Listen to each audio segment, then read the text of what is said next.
Hello everyone, it's Mindy at Bayside Corals. Today we have some sad news. Tank crashes can be one of the most disheartening things in the hobby, and that's what happened to us today. When a tank crashes, lots of people have the tendency to give up, and we want to show you how you can pull it out of the fire and carry on.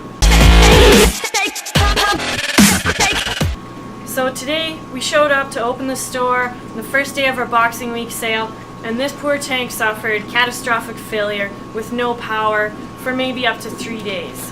When we tested the temperature, it was 66.6 degrees Fahrenheit, which is not warm enough to keep anybody happy. Most of the fish were dead in the system, and the corals were pretty stressed out. Since we have other tanks in the store, we do have the luxury that we can move our corals from our tank and put it into some of our other tanks. We also took the remaining fish out. This is a great time to phone a friend, see if they can babysit your fish or corals until your tank is doing better, or if you have a quarantine system, that's a great place to put your fish. Remember, if you put any copper in your quarantine system, you can't put your corals in there. If you leave the stressed corals in the system, as they're dying off and releasing different toxins as they die or they're stressed, they're going to add into the snowball effect, and they can end up wiping out the entire system. So it's definitely important to call that friend and get as many corals and fish out of the system as you possibly can. It really makes a big difference in the end.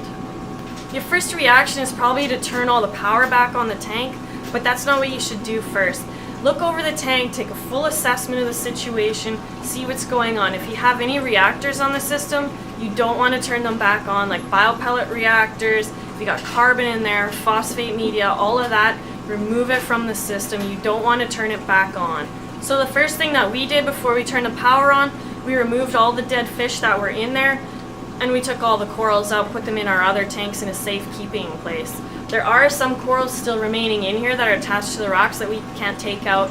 So as long as we do a good job controlling the ammonia, they should be able to pull through. So the first thing that we're going to do is a large water change. We're going to vacuum the sand, remove as much dead critters in there as possible. There's going to be dead worms, snails, all sorts of cleanup crew in there that's dying off that needs to be removed. Since we have preheated water, I'm going to do a 50% water change. If you do a water change that's that big, you must make sure the temperature is exactly spot on. You got to make sure the salinity is spot on, and you have to test the alkalinity of your tank and the new fresh water. Make sure the alkalinity is not far off, within less than 1 DKH. So I just finished the water change. I also changed the carbon. This system is about 130 gallons, and I put about 300 milliliters of fresh carbon in there. I also added a dose of Chem Prime. This is going to detoxify any ammonia that comes up. I added about 1 milliliter per 10 gallons. I'm also going to use a Chem Ammonia Alert.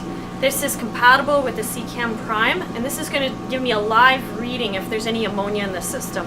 Salifert test kits will not work with Chem Prime. It'll give you a false positive, so you do have to use a compatible product. The reason why I love these Chem Ammonia Alerts is that they give you a live reading. You can see I installed the ammonia alert now. I'm going to keep an eye on that badge, and if we see any ammonia in there, then I'll add some more of the Chem Prime to reduce it back to 0.